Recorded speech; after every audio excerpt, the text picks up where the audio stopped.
سگ آموزش دیده ارتش آمریکا به نام مکس قهرمان یک فیلم سینمایی تازه است. مکس همراه با کایل نگهبانش در خط مقدم نبرد در افغانستان هستند. ماجراهای فیلم با زخمی شدن کایل و ضایع روحی مکس رقم می‌خورد. پس از انتقال مکس به خانه، برادر نوجوان کایل تنها کسی است که وضعیت مکس را درک می‌کند. توماس هیدن چرچ بازیگر فیلم میگوید همه با سگ‌های ارتش و واحد سگ در خط مقدم آشنا هستند. البته این آشنایی کامل نیست و درباره نقش حیاتی آنها در جبهه‌های جنگ اطلاع ندارند. از تربیت و آموزش و تلاش خستگی ناپذیرشان برای نجات جان انسان‌ها و شکار دشمن.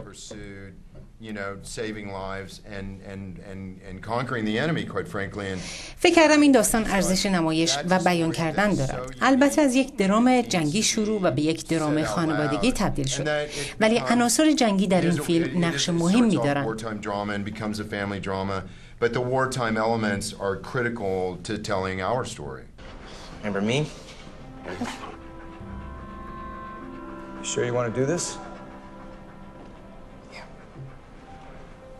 Okay, slowly.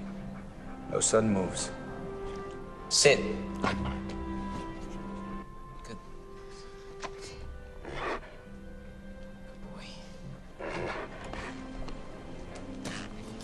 جاش ویگینز که نقش نوجوان فیلم را بازی می‌کند درباره حیوانات اینطور می‌گوید: این حیوانات بسیار آموزش دیده و باهوش بودند و حرف مربیشان را به طور کامل گوش می‌دادند.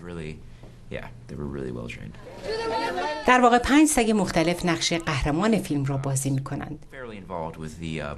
من در بیشتر تمرین سگ‌ها شرکت داشتم. بهشان جایزه می‌دادم تا به من توجه کنند و بهشان دستور می‌دادم. اما بیشتر کار تمرین با مربی‌ها بود.